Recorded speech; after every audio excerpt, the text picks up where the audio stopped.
sejahtera bagi kita semua. Perkenalkan, nama saya Sylvia Catherine.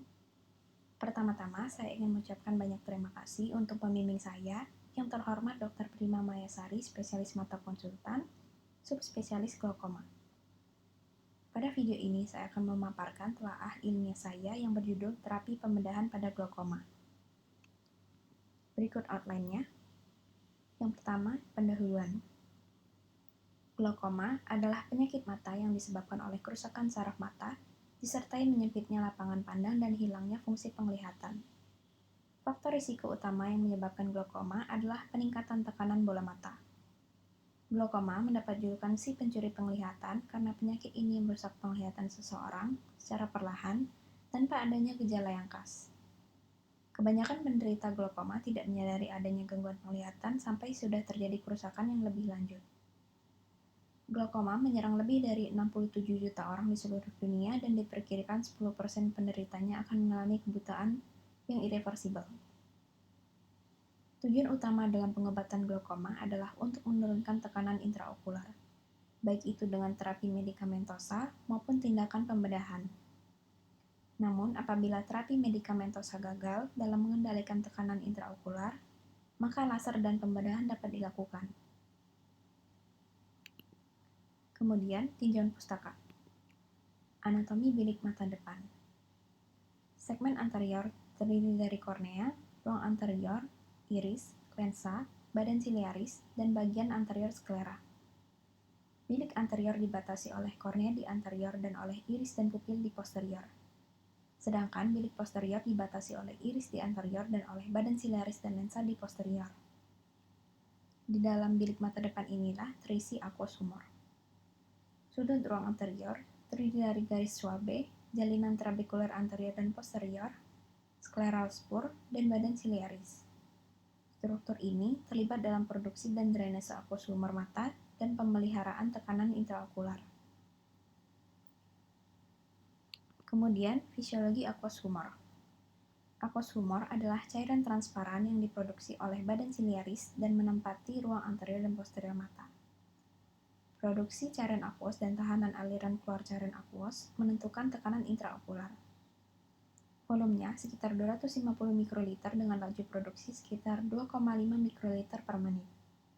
Komposisinya mirip plasma namun memiliki konsentrasi askorbat, pirufat, dan laktat yang lebih tinggi. Namun konsentrasi protein, urea, dan glukosanya lebih rendah. Cairan aqueous diproduksi oleh stroma processus ciliaris, kemudian diekskresikan oleh epitel processus ciliaris. Setelah cairan masuk ke dalam bilik mata depan, cairan aqueous akan diserap melalui dua jalur. Penyerapan utama yaitu pada anyaman trabekular, dan penyerapan lainnya oleh uvea sklera. Pada penyerapan utama, aliran menuju anyaman trabekular selanjutnya ke kanalis clamp, kemudian menuju ke vena episklera, berlanjut ke vena siliaris anterior, dan kemudian ke vena ophthalmica superior dan menuju ke sinus cavernosus. Anyaman trabekular terdiri dari kolagen dan jaringan elastin yang dilapisi oleh sel trabekular membentuk filter dengan ukuran pori yang semakin mengecil ketika mendekati kanalis clamp. Cairan aqueous yang diserap oleh uvea sklera akan melewati badan siliar dan menuju rongga suprasiliar, suprakoroid, dan sklera. Tahanan aliran keluar cairan aqueous dari bilik mata depan berasal dari lapisan endotel pada kanalis clamp dan anyaman trabekular. Kemudian, beberapa berikut video pembedahan pada glaukoma. During trabeculectomy surgery, your ophthalmologist makes a tiny incision in the conjunctiva, the clear lining over the sclera, or the white of the eye. This is done under your upper eyelid and near the edge of the iris. Next, he or she will create a small flap in the sclera underneath the incision.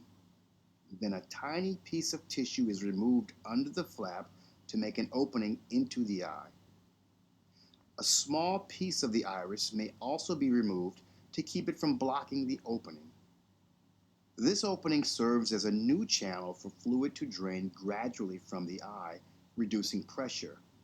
The flap is sewn back into place with tiny stitches, which help guard against too much fluid draining out at once. The area where fluid drains from the trabeculectomy is called a filtering bleb. As fluid filters out of the eye and into the bleb, it looks like a bubble. Because the bleb is under the eyelid, it is not usually visible.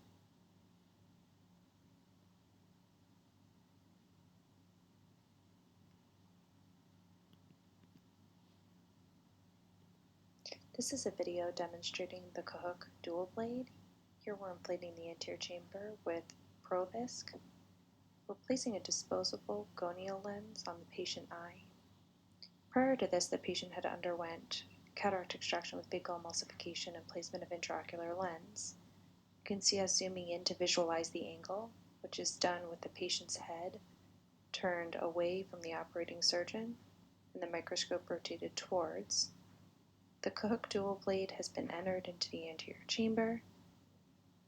We enter the trabecular meshwork, skirting across the length of the trabecular meshwork with constant pressure.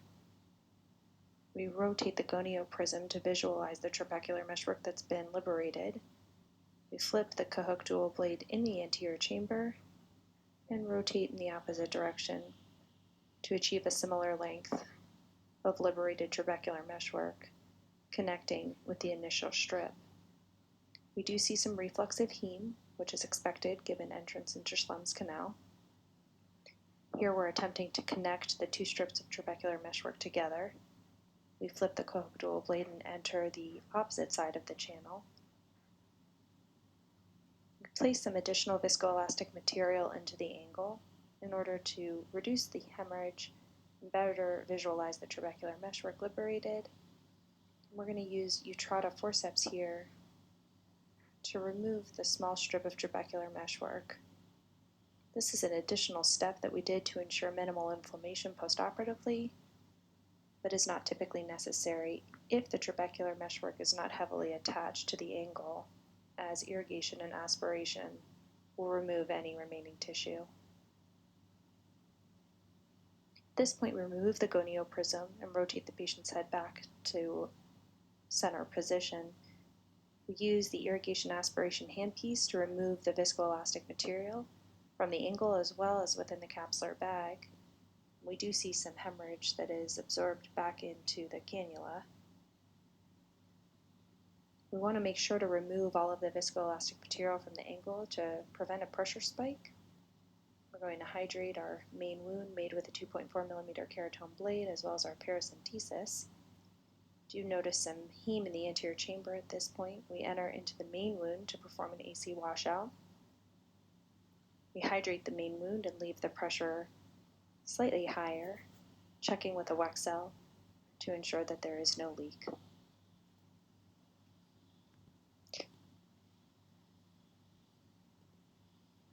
In glaucoma implant surgery, the drainage implant is usually placed in the area under either the upper or lower eyelid.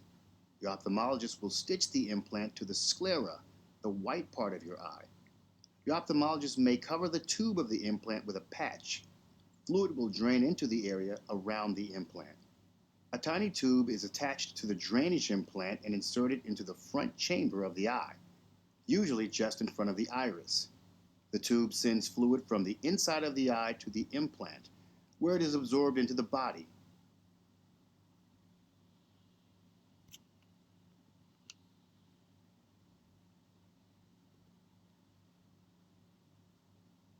Trabeculoplasty is a laser treatment for primary open-angle glaucoma.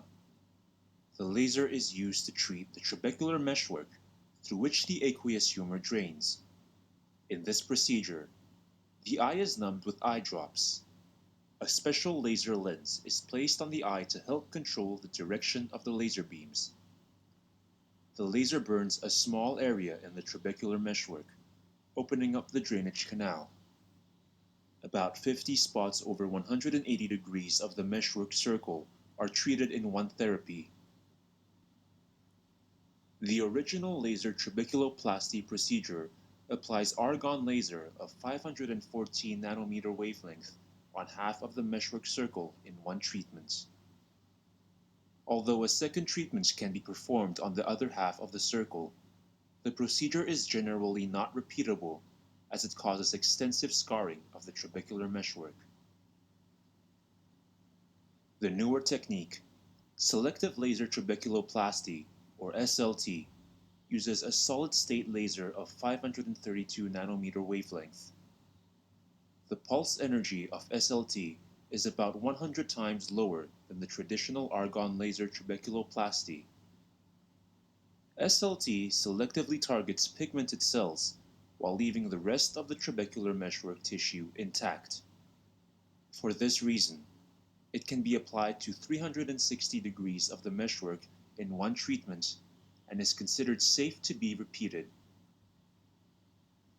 In terms of efficiency, the two techniques return similar results in lowering intraocular pressure. Laser trabeculoplasty treatment is effective in about 75% of patients. The effect may take a few weeks to kick in and can last for several years.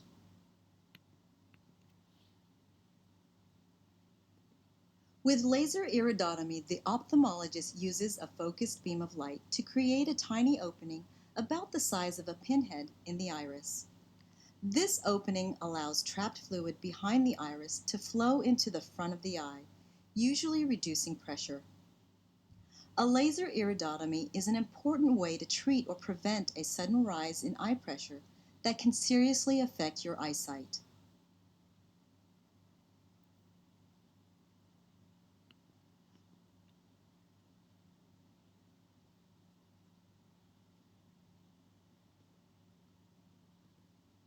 With CPC, your eye surgeon uses a special type of laser to decrease the amount of fluid your eyes produce. CPC is usually done as an outpatient procedure, so you can go home afterwards. Before surgery, your eyes will be numbed with an injection of anesthesia around the eye. During CPC, your eye surgeon will place a laser probe on the sclera, or white part of your eye. The laser light will travel through the sclera to the ciliary body, where fluid is produced inside the eye. The laser will cause the ciliary body to produce less fluid, which helps lower eye pressure. Kesimpulan, glaukoma merupakan penyakit mata yang disebabkan oleh kerusakan saraf mata karena meningkatnya tekanan intraokular. Glaukoma dapat menyebabkan kebutaan karena sering terjadi secara tiba-tiba dan tanpa adanya gejala. Penting untuk mengetahui gejala dan tanda glaukoma untuk mendeteksi dini, sehingga tata laksana dapat diberikan. Tata laksana glaukoma dapat berupa medikamentosa, bedah laser, dan bedah sayatan untuk mencegah manifestasi yang buruk pada glaukoma. Sekian dari telaah ilmiah saya. Terima kasih atas perhatiannya.